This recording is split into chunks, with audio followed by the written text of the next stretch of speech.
요즘 우리 사회에서 참 먹고 살기 힘들다 이런 말을 자주 듣습니다. 뉴스에 올라오는 내용만 봐도 이게 참 마음에 답답해지는 그런 내용들이 많잖아요.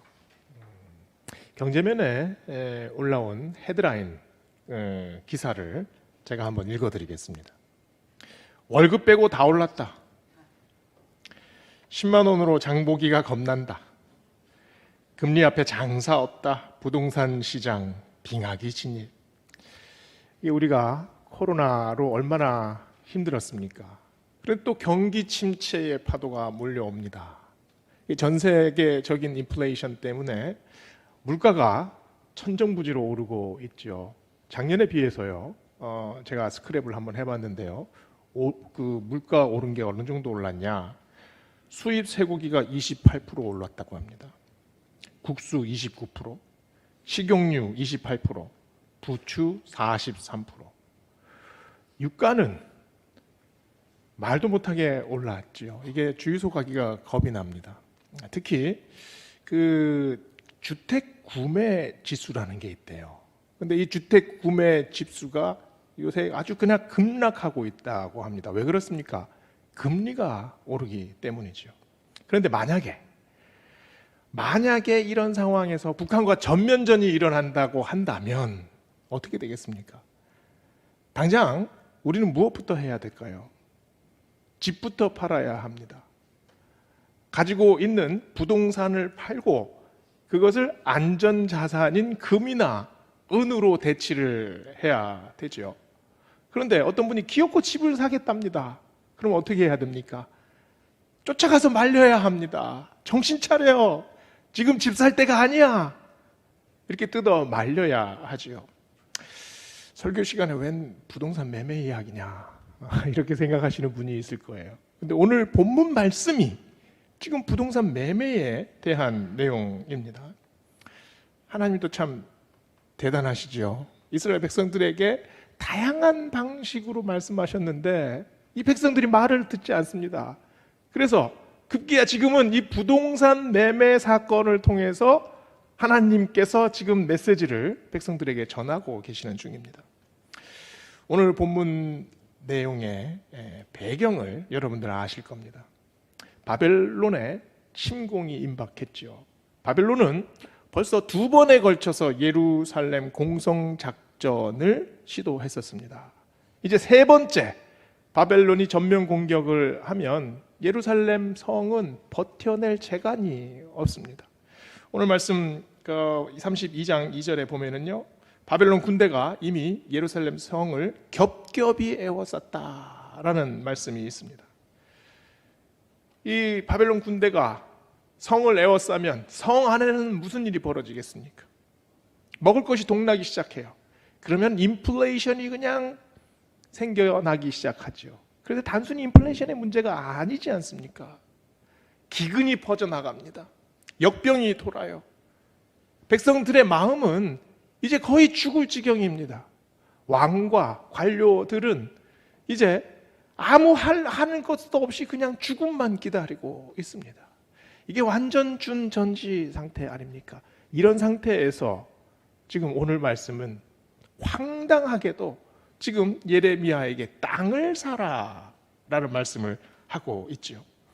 이 앞뒤 맥락은 이렇습니다. 예레미야의 사촌이 있어요. 하나멜이라는 사람인데 이 하나멜이 이 예레미야가 시위대 뜰에 갇혀 있는데 그 예레미야를 면회를 옵니다. 면회를 와서 다짜고짜 자기 땅을 사라는 거예요. 바벨론이 지금 침공하면 유대의 전체 땅은 누구의 땅이 됩니까? 바벨론 사람들의 땅이 되어버려요. 그런데 이 사실을 뻔히 알면서도 이 사촌 하나멜은 예레미야에게 자기 땅을 사라고 지금 요구를 하는 겁니다. 그런데 사실 하나님이 이 사촌 하나멜이 오기 전에 말씀하셨습니다. 너는 아나돗에 있는 하나멜의 밭을 사라. 그런데 예레미야가 이 밭을 사야 하겠습니까? 지금 땅값이 오를 무슨 호재가 있습니까? 아니면 그 땅 문서를 가지고 있으면 전쟁이 나게 되면 이 땅 문서는 어떻게 됩니까? 100% 휴지 조각이 됩니다. 땅 문서 들고 지금 피난을 가서 돌아오면 그 땅을 되찾을 가능성이 있을까요? 전혀 없습니다. 예레미야는 도대체 무엇을 믿고 지금 이 계약을 하려고 하는 겁니까? 하나멜과 예레미야, 이 두 사람을 한번 비교해 봅시다. 하나멜은 약삭 빠른 사람입니다. 이 경제적인 머리가 팍팍 돌아가요. 전쟁 직전에 지금 이 땅값은 그야말로 똥값이 되어버렸습니다. 이걸 빨리 처분해서 지금 하나멜이 이 은 17세겔에 팔았어요. 은 17세겔이 얼마인지 잘 모르시죠? 지금 시세로 해보면 한 700만 원 정도 됩니다. 여러분 생각하실 때, 그 땅이 넓이가 얼마나 되는지 우리가 알지 못하지만 지금 생각해도 땅을 팔아서 700만 원이라면 굉장히 헐값에 판 것 아닌가, 이런 생각이 드시죠? 맞습니다. 헐값에 팔았어요. 그러나 하나멜은 전쟁을 앞두고 이 똥값이 다 되어버린 밭을 팔아서 700만 원 어치의 은덩이를 손에 쥔 사람입니다. 대단한 사람이지요. 현실 감각이 뛰어납니다. 지금 당장 무엇을 해야 돈이 되는지를 너무 잘 알고 있어요. 그에 비해서 예레미야는 어떻습니까? 예레미야는 지금 아무 생각 없이 이 땅을 사는 것처럼 보입니다. 그는 지금 전쟁 중에 감옥에 갇혀 있습니다. 감옥에서 언제 죽을지 알지 못하는 사람이에요. 이 사람에게 밭이 무슨 소용이 있겠습니까? 예레미야는 선지자입니다. 농사의 농자도 모르는 사람이지요. 농사를 지을 이유도 없고 능력도 없습니다. 게다가 오늘 이 7절 8절 말씀을 보면은요, 기업 물을 권리라는 단어가 나와요. 기업을 물을 권리가 예레미야에게 있다라고 설명을 하죠. 그게 무슨 말입니까? 상속권이, 하나멜이 가지고 있는 모든 것의 상속권이 예레미야에게 있다는 말입니다. 그 말은 이 하나멜, 사촌 하나멜이 전쟁통에 갑자기 죽어버리면 하나멜이 가지고 있는 모든 것이 누구 것이 됩니까? 자동적으로 예레미야의 것이 돼요. 그러면 예레미야는 지금 이 밭을 사야 하겠습니까? 안 사야 하지요. 우리는 절박한 시대를 살아갑니다. 우리가 주위를 둘러볼 때, 저 집은 정말 아무 걱정 없이 사는 것 같아, 이런 가정들이 있지 않습니까? 그런데 사실 그 가정의 속 깊은 얘기를 들어보면 걱정이 없는 가정은 한 가정도 없습니다. 참으로 심각한 문제에 시달리는 가정도 굉장히 많아요. 요즘 대학생들 아르바이트 하느라고 정신이 없다고 합니다. 학자금을 갚아야 하는데, 학자금을 갚으려면 성적을 잘 받아서 좋은 직장을 가야 되는데 이게 그렇지가 않아요. 이 학자금을 계속 갚아야 되니까 아르바이트를 해야 되니까 성적은 자꾸 떨어집니다. 여기 참 이 젊은이들의 아픔이 있지 않습니까? 가정에서 이 시댁과의 갈등 때문에 이 영혼이 짓무른 분들도 있어요. 젊은 나이에 이 영혼이 새까맣게 타들어간 그런 분들도 있습니다. 경제적인 어려움 때문에 너무 힘들어서 어디 가서 도움이라도 구했으면 좋겠는데 그럴 도움을 아무데도 손 벌릴 곳이 없어서 괴로워하는 분들도 많이 있습니다. 우리가 사는 이 땅의 현실은 이런 걱정과 또 불안, 여기에 뒤섞여서 우리가 살고 있지 않습니까? 얼마 전에 라디오에서 재미난 얘기를 하나 들었습니다. 이분이 다이어트를 하려고 이 생식 체험을 하러 갔대요. 이 시골에 있는 한 생식 체험센터라는 곳을 갔는데 여기에 이 생식 가이드가 한 30명 정도 참가자들을 데리고 이렇게 그 시골길을 싹 이제 이끌고 갔다고 합니다. 길가에 이렇게 하고 있는데 이분이 그 들판을 이렇게 바라보면서 저거는 쓴박이고 저거는 고들빼기입니다. 한번 드셔보세요. 그 맛을 보니까 이게 씁쓸해요. 그래도 먹을만 했답니다. 다시 그 센터로 돌아와서 있는데 저녁이 돼도 밥을 안 줘요. 그래서 아니 왜 밥을 안 줍니까? 그랬더니 이 가이드가 아까 길가에서 드시지 않았습니까? 이러는 거예요. 너무 기가 막히죠. 밤새도록 배가 쫄쫄 이제 굶어서 이제 배가 고픈데 그 다음 날 낮에 또 이제 이 가이드가 이 사람들을 데리고 또 시골길을 나섭니다. 그러면서 저기에 먹을 수 있는 풀이 많이 자랐습니다. 드세요. 황당하지 않습니까? 그런데 이 사람들이 너무 배가 고프니까 그냥 막 뛰어들어가 가지고 막 정신없이 그 풀을 뜯어 먹는 거예요. 근데 이 사람이 생각을 해보니까 너무 경쟁이 치열한 거예요. 그래서 반대편에 있는 곳에 갔답니다.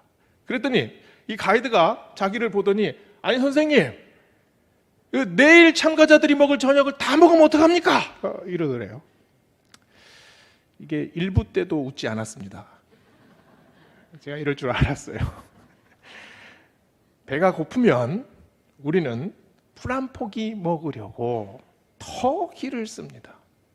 이것이 우리의 절박한 마음이고 우리의 그 형편이지 않습니까?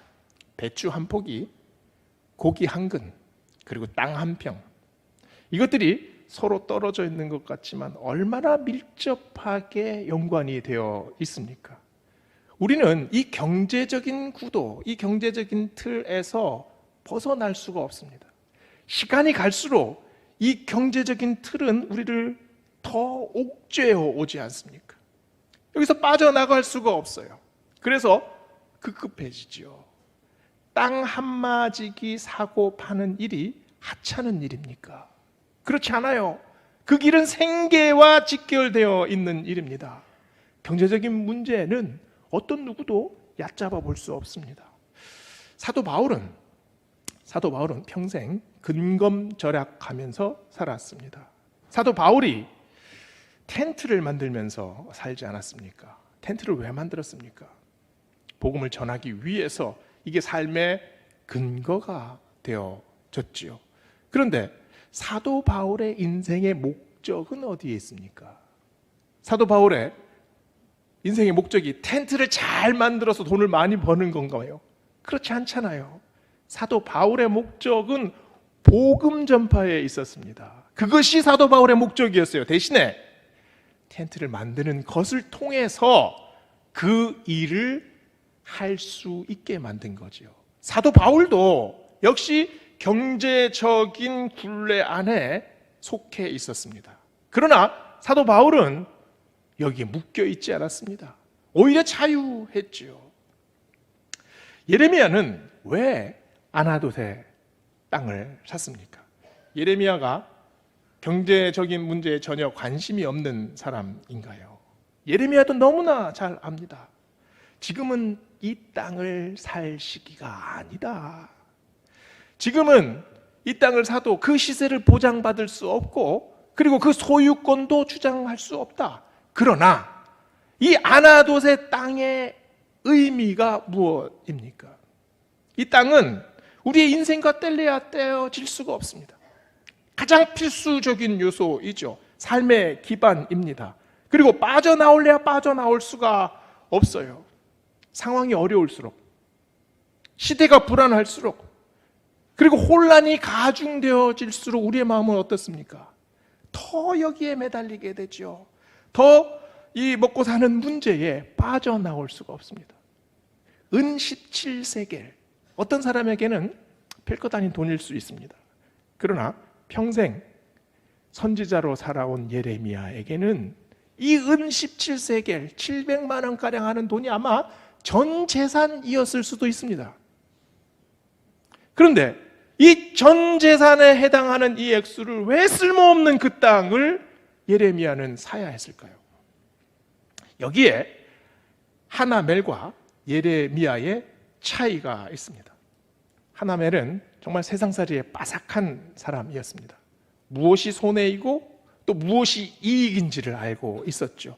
자본의 논리가 어떻게 형성되어 가는지, 그리고 시대 조류가 어디로 흘러가고 있는지, 그리고 이 구조가 어떻게 형성되는지 너무나 잘 알고 있었어요. 그러나 하나멜이 모르고 있는 것은 무엇인가요? 하나님의 약속은 몰랐습니다. 하나님의 섭리가 어떻게 진행되는지 하나멜은 전혀 몰랐어요. 요동치는 이유를 보면서 자기가 계산기 두드리기에 바빴습니다. 솟구치는 물가에 어떻게 대처를 할까? 하나멜은 너무나 잘 알았지요. 그러나 하나멜은 하루를 살아가는 사람입니다. 바로 오늘만 살아가는 사람이에요. 그는 멀리 내다본다고 생각했습니다. 그러나 사실 그가 바라보는 그 반경은 너무나 좁았지요. 반면에 예레미야는 어떻습니까? 예레미야도 하나멜만큼 압니다. 그러나 예레미야는 오늘만 살지 않았습니다. 내일을 바라보면서 살았어요. 예레미야에게 아나돗의 땅은 생계의 땅이 아니라 소망의 땅입니다. 그 땅은 어쩌면 버려진 것처럼 보여지는 땅일 수 있어요. 그리고 내가 소유를 주장할 수 없는 땅일 수도 있습니다. 그러나 그 땅은 현실의 땅을 넘어서 믿음의 땅, 소망의 땅으로 예레미야에게 다가옵니다. 이윤을 구하는 것이 아니라 그 땅에서 약속을 구하는 땅이기 때문입니다. 그 땅에서 무엇이 자랄지 예레미야가 알았겠습니까? 아마도 그 땅에서는 이 자풀만 무성하게 자랄 수도 있었을 겁니다. 그러나 그 땅에 하나님께서 마음만 먹으시면 그 땅에 감람나무의 뿌리가 스며듭니다. 그리고 포도나무 열매가 맺혀져요. 왜냐하면 그 땅이 바로 하나님의 마음밭이기 때문입니다.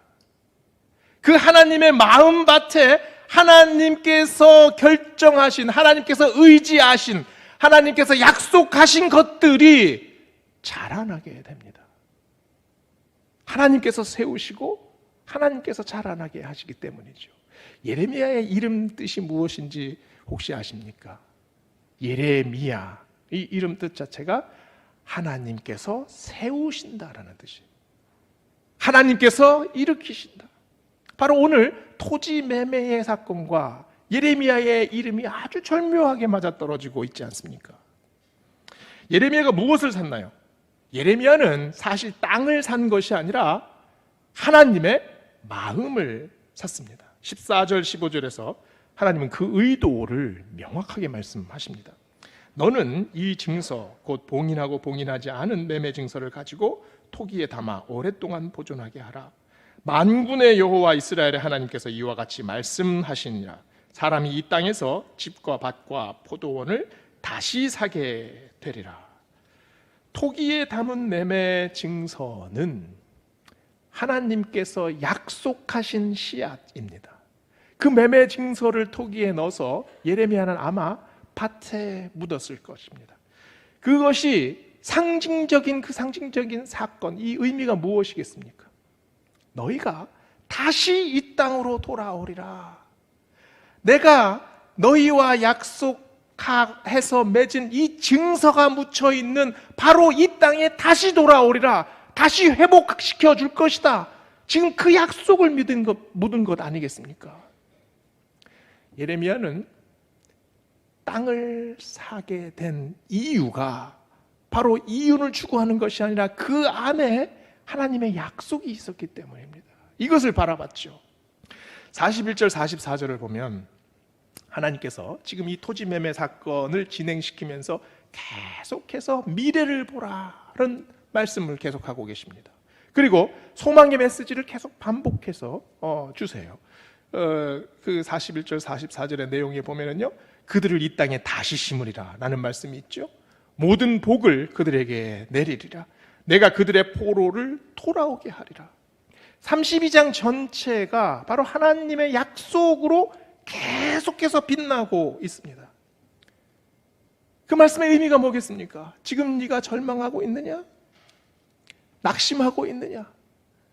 지금 고민하고 있느냐? 네가 사망의 음침한 골짜기에 고립되어 있다고 느끼느냐? 사방에서 우겨싸움을 당하고 있다고 느끼느냐? 그러나 너희에게는 미래가 있다. 소망의 미래, 회복의 미래, 약속의 미래가 있다. 이것을 잊지 마라. 32장의 내용이 바로 이 내용이에요. 사람은 무엇을 먹고 삽니까? 사람은 밥만 먹고 사는 사람은 아무도 없습니다. 사람은 반드시 희망을 먹고 살아야 합니다. 어떤 사람의 마음이 참혹하고 잔인하고 그리고 제멋대로 사는 사람이 있다고 생각해 보십시오. 이 사람에게 없는 것이 무엇일까요? 아무 희망이 없기 때문입니다. 희망이 없는 사람은 멋대로 살아갑니다. 단테가 신곡을 썼을 때 그 지옥 앞에 그 팻말에 그 쓰여진 글귀가, 유명한 글귀가 있지 않습니까? 이 문을 열고 들어가는 자는 모든 희망을 잊어버릴 것이라, 이런 내용이 있지 않습니까? 그런데 사실 이 말을 뒤집어서 생각해 보면 오히려 이게 진리인 것 같습니다. 지옥에 들어가서 희망이 사라지는 것이 아니라 사실은 희망이 없으면 그 삶의 자리 자체가 지옥이 되어버립니다. 희망에는 놀라운 힘이 있지요. 1차 세계대전 때 이 헝가리 군 수색대가 알프스 산을 수색을 하는데 이 수색대가 갑자기 조난을 당했습니다. 눈이 펄펄 내리고 도저히 이제 길을 알 수가 없었지요. 본대에서 이 수색대를 찾으려고 일주일을 샅샅이 뒤졌으나 흔적을 발견하지 못했습니다. 눈은 내리고 기온은 떨어지고, 그런데 기적적으로 일주일 후에 이 수색대 전원이 본대로 귀환을 했어요. 너무나 놀라서 대대장이 도대체 어떻게 길을 찾았냐 물어봤어요. 그랬더니 분대장이 우리 분대원 중에 하나가 그 찢어진 알프스 산맥 지도를 가지고 있었습니다. 이게 찢어져서 길을 잘 볼 수 없었지만 붙이고 또 추측을 하고 그래서 겨우 길을 찾아왔습니다. 근데 대대장이 그 지도를 받아보고 더 놀랐습니다. 근데 그 지도는 알프스 산맥 지도가 아니라 피레네 산맥 지도였대요. 희망은 절망을 극복할 수 있습니다. 그러나 희망이 때로는 요행이 되기도 합니다. 희망을 어떤 때 우리는 정신승리로 대치하는 경향이 있습니다. 우리가 희망을 말할 때 상당 부분 낙관을 얘기를 합니다. 희망을 버리지 않으면 언젠간 이루어져. 희망이라도 있어야 살지 않겠니? 그러나 이런 낙관에 의지한 희망은 절망과 전혀 다를 바가 없습니다. 그저 절망을 위로하는 것에 불과해요. 그러면 우리가 가지고 있는 소망은 어떤 것입니까? 우리가 가진 소망은 이런 얄팍한 희망과는 전혀 차원이 다릅니다. 왜냐하면 우리가 가지고 있는 소망은 우리 마음속에서 일어난 것이 아니라 하나님께서 우리에게 직접 내려주신 것이기 때문입니다. 하나님께서 직접 우리의 삶을 통해서 인도해 주시는 약속이기 때문입니다. 그것을 우리가 어떻게 알 수 있습니까? 출애굽기의 사건들을 보세요. 출애굽기의 사건은 절망과 소망의 담금질이었습니다. 절망과 소망의 담금질. 출애굽기 40년 세월이 허송세월이었나요? 그 순간순간, 절망의 순간순간마다 하나님께서 개입하십니다. 그 바다의 끝에서, 그 사막의 끝에서, 그 펄펄 끓는 태양 아래에서, 그 절박한 갈증 아래에서, 그 허덕임 아래에서 그때마다 하나님께서 손을 뻗으셔서 이스라엘 백성들을 구원해 주셨어요. 이스라엘 백성들이 무엇을 느꼈겠습니까? 절망 속으로 들어갈 때마다, 그때마다 하나님이 오십니다. 거의 죽게 되었을 때마다, 그때마다 하나님께서 살려주셨습니다. 무엇을 배우게 됩니까? 소망하는 법을 배우게 됩니다. 욥의 고백을 생각을 해보세요. 욥이 무엇을 고백합니까? 욥은 고난을 당하고 나서 자기가 철저히 무너지고 나서 욥은 고백하지요. 나의 가는 길을 오직 그가 아시나니 그가 나를 단련하신 후에 내가 정금같이 나오리라. 이 정금같이 나온다는 건 뭐겠습니까? 이게 하나님이 주신 소망 아닙니까? 그 고통과 그 고난 속에서 하나님께서 단련해 주신 소망의 믿음. 다니엘이 풀무불 앞에서 무슨 고백을 하나요? 그리 아니하실지라도 우리는 왕의 신들께 절하지 아니하겠나이다. 죽음을 앞에 두고 하나님께서 주시는 소망으로 단련받은 다니엘입니다. 에스더가 수상궁 앞에 들어가면서 죽음을 무릅쓰고 무슨 고백을 합니까? 죽으면 죽으리이다. 하나님이 믿음의 사람들에게 무엇을 훈련시킵니까? 소망하는 방법. 나의 마음속에서 일어나는 정신승리가 아니라 하나님께서 직접 하늘에서 우리에게 내려주시는 하나님의 약속을 어떻게 바라보느냐, 이것을 훈련시키십니다. 예레미야의 예언도 똑같습니다. 전쟁의 참혹함 속에서, 그리고 불타는 포화 속에서, 그리고 포로로 끌려가는 그 참혹함 속에서 그때마다 하나님께서 이스라엘 백성들을 만져주십니다. 세워주십니다. 살려주십니다. 소망하는 방법을 훈련시키십니다. 그래서 소망은 나의 불안과 나의 믿음이 부딪히는 바로 그 지점에서 생겨납니다. 나의 혹독한 삶과 하나님께서 허락하신 약속이 마치 맞물려서 깨어지면서 돌아가는 것 같지만 그 안에서 소망이 빚어지기 때문입니다. 이것이 소망의 역설 아니겠습니까? 예레미야가 하나님의 말씀을 선포할 때 거짓 선지자들은 이스라엘의 승리를 예언했습니다. 평화가 도래할 것이다. 바벨론 군을 우리가 무찌를 수 있을 것이다. 거짓된 예언이죠. 이 거짓된 예언에 빠져들면 이스라엘 백성들은 어떻게 될까요? 더 불행해집니다. 더 절망 속에 빠질 수밖에 없지요. 그러나 예레미야는 감옥에 갇혔어도 하나님의 심판을 선포합니다. 예레미야 전체 내용을 통해서 소망의 역설을 계속해서 꾸준히 백성들에게 전하고 있는 중입니다. 나라가 망해야 우리가 산다. 포로로 끌려가야 우리가 회복되어질 수 있다. 내가 지금 해왔던 모든 것들을 다 내려놓고 하나님 앞에 자복해야 그때야 우리에게 다른 새로운 생명이 찾아온다. 하나님께서 나를 무너뜨리셔야 나를 새롭게 해주실 수 있다.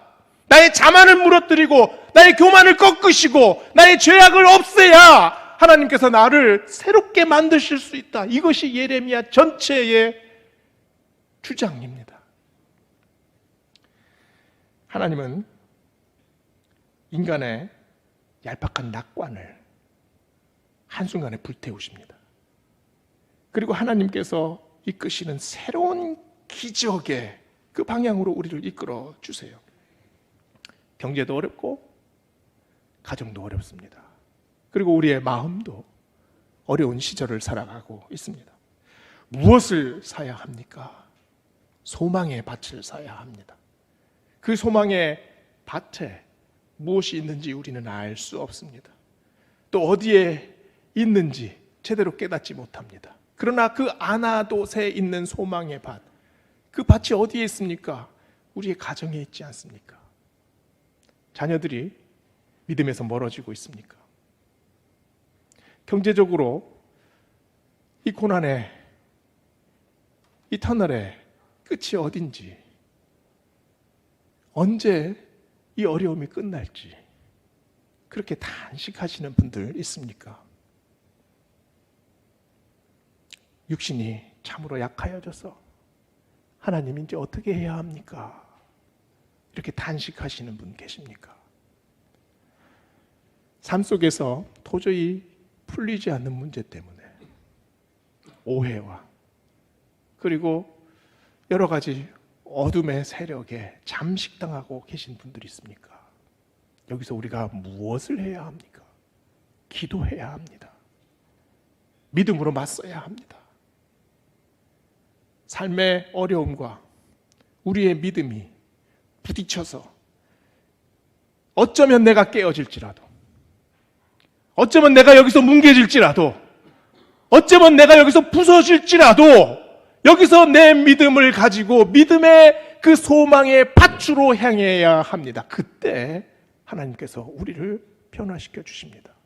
그때 우리의 영혼 속에 새로운 빛나는 하나님께서 주시는, 하늘에서 내려주시는 바로 그 소망을 주십니다. 내가 만들어낸 인간적인 희망이 아니라 하나님께서 주시는 그 절대적인 소망의 빛을 우리에게 비춰주십니다. 그래야 우리가 살아납니다. 오늘 말씀을 보면서 우리의 소망의 밭 어디에 있는지 생각해 보시는 우리 모두 되시기를 원합니다. 그래서 그 소망의 밭에서 하나님께서 일구어 주시는 그 기적의 현실 앞에 우리 모두 다 같이 서시기를 주의 이름으로 축원합니다. 기도하시겠습니다.